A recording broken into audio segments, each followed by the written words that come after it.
BJP నేత గువ్వల బాలరాజు మాట్లాడుతున్నారు. Live లో చూద్దాం.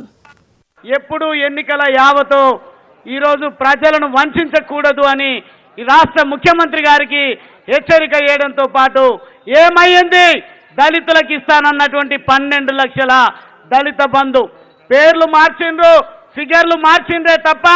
ఇప్పటి వరకు మీరు దళితులకే కాదు ఏ వర్గానికి ఏం ఒరగబెట్టిండ్రో సమాధానం చెప్పాలని రాష్ట్ర ముఖ్యమంత్రి గారిని నేను డిమాండ్ చేస్తూ ఈరోజు భారతీయ జనతా పార్టీ ఆధ్వర్యంలో మా రాష్ట్ర నాయకుడు రామచంద్రరావు గారి నాయకత్వంలో జరుగుతున్నటువంటి ఈ మహా ధర్నా ద్వారా రాష్ట్ర ప్రభుత్వానికి హెచ్చరిక చేయడంతో పాటు ఈ రాష్ట్ర ప్రభుత్వానికి ఎన్ని హెచ్చరికలు చేసినా ఎన్ని విధాలుగా మొరపెట్టుకున్నా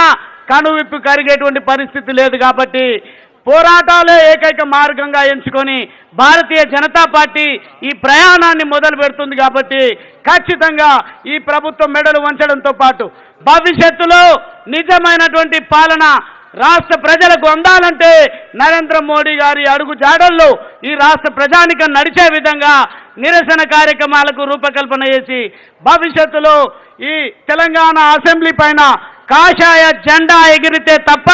ప్రజలకిచ్చే హామీలను నెరవేర్చే పరిస్థితి లేదు అనేది ఈ మహాధర్నా ద్వారా